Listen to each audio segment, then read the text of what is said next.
Minister by the third term, that is, from the 1st of September 2020. Further, that the Ministry of Education shall announce the new school calendar by the middle of August. As you are aware, on Madaraka Day, I did direct that the Ministry of Interior, the Ministry of Health, hold consultations with interfaith and religious organizations. So today, we state that following these consultations, within 7 days of today, the Ministries of Interior and Health will constitute an interfaith council to work out modalities and protocols of reopening of our places of worship. 5, that in the meantime, the ban on all forms of gatherings, including but not limited to political gatherings, social gatherings, including bars, be and is hereby extended for a further 30 days. That due to the evolving nature of the disease globally, international travel restrictions are hereby extended. In the meantime, the Ministry of Transport is directed within 7 days from the date hereof to engage all key stakeholders and develop protocols and guide resumption of local air travel. That due to the increase in patterns of infections, the cessation of movement into and out of the Nairobi metropolitan area, Mombasa, and Mandera be further extended by 30 days. That the nationwide dusk to dawn curfew, currently in force until today, the 6th of June 2020, is extended for a further 30 days. However, the commencement time for the same shall be varied from 7 p.m. to 9 p.m., with the end time for the same being varied from 5 a.m. to 4 a.m. Therefore, effective 7th June 2020, the nationwide dusk to dawn curfew will run from 9 p.m. in the evening to 4 o'clock or 4 a.m. in the morning. This variation should enable Kenyans to have a full workday schedule. Fellow Kenyans, recognizing the negative impact of the COVID-19 is not limited to healthcare. As I have said before, my administration has made targeted interventions to protect our economy. At the onset of the pandemic, my administration injected 216 billion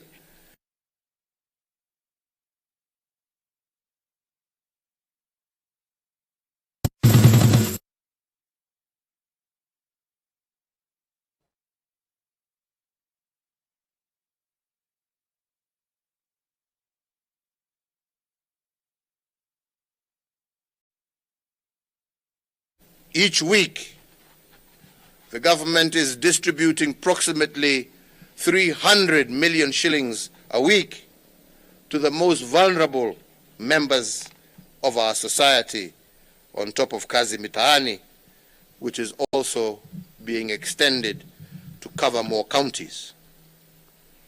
Also on Madaraka Day, I did announce that a further Kenya shillings 2 billion would be injected into the hospitality industry to cushion those in that industry from the effects of this pandemic, and modalities of how these resources will be shared are to be released next week, with priority given to ensuring that our workers in this sector are assisted to retain their jobs. Finally, I wish to assure each and every Kenyan that I shall do all that is necessary to limit the negative effects of COVID-19 on our people, our economy, and our way of life. Rest assured that my administration will continue to work to restore our lost livelihoods, our lost opportunities, and our lost wealth.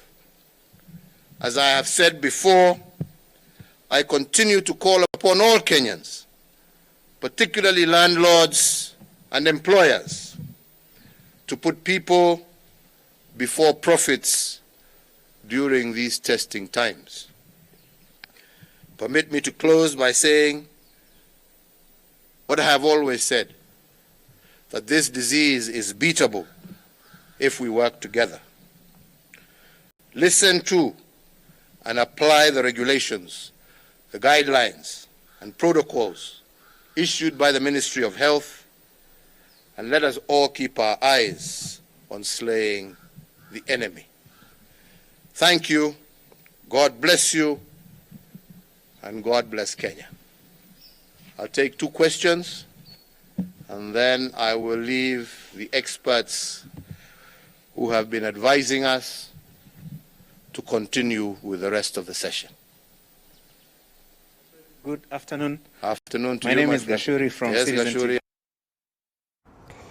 Na bila shaka hiyo imekuwa hotuba yake Rais Uhuru Kenyatta kuhusiana na hali ya corona humu nchini. Na kumbuka mpenzi mtazamaji, katika kaunti za Nairobi, Mombasa na Mandera, muda wa kuingia na kutoka katika kaunti hizo umeongezewa kwa siku 30 zaidi, hii ikiwa na maana kwamba hauwezi kuingia wala kutoka katika kaunti hizo. Na kumbuka muda wa kutembea katika masaa ya asubuhi kuanzia mida ya saa 10 kufikia mida ya saa 3, muda huo kulingana na Rais Uhuru Kenyatta umeongezewa kwa siku 30. Na sio hilo tu, kuingia na kutoka katika maeneo ya Eastleigh na Old Town hapa katika kaunti ya Mombasa umeongezea ama umeondolewa, hii ikiwa na maana kwamba watu wa eneo lile wanaweza kutoka na kuondoka katika maeneo hayo. Na vile vile katika masuala ya elimu, Rais Uhuru Kenyatta akielezea kuwa zaidi katika mwezi wa Septemba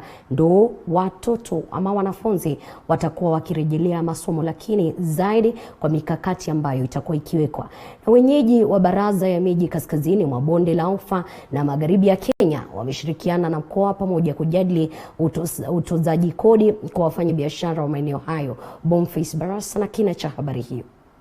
Kwenye mkao na wanahabari baada ya kushiriki mkao pamoja wa zaidi ya saa 4, mwenyekiti wa baraza la mji wa Kitale Martin Walaula amesema kwamba wanalenga kuafiki sera zitakazoondolea mzigo mzito wafanyabiashara maeneo ya kaskazini mwa bonde la Ufa na magharibi ya nchi. We are going to make sure that they have easy of doing business.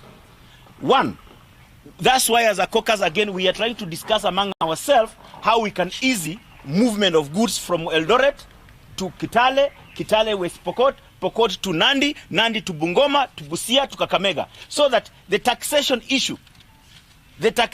issue should be easy and simplify, that the business person ambaye anatoa product from Kitale to Uasin Gishu to Nandi hawe frustrated. Kwa upande wake, mwenyekiti wa baraza la mji wa Eldoret Julius Kimeli amesema kuwa kubuniwa kwa sera mufaka kwa pamoja kutaboresha mazingira ya kufanyia biashara katika urban centers ama cities zetu ama municipalities zetu. Tumehakikisha ya kwamba kuna uwezekano wa watu kufanya biashara zao kwa heshima, ifuatwe rule of law, tumeagree ya kwamba will come up with bylaws to make sure we govern our municipalities with bylaws.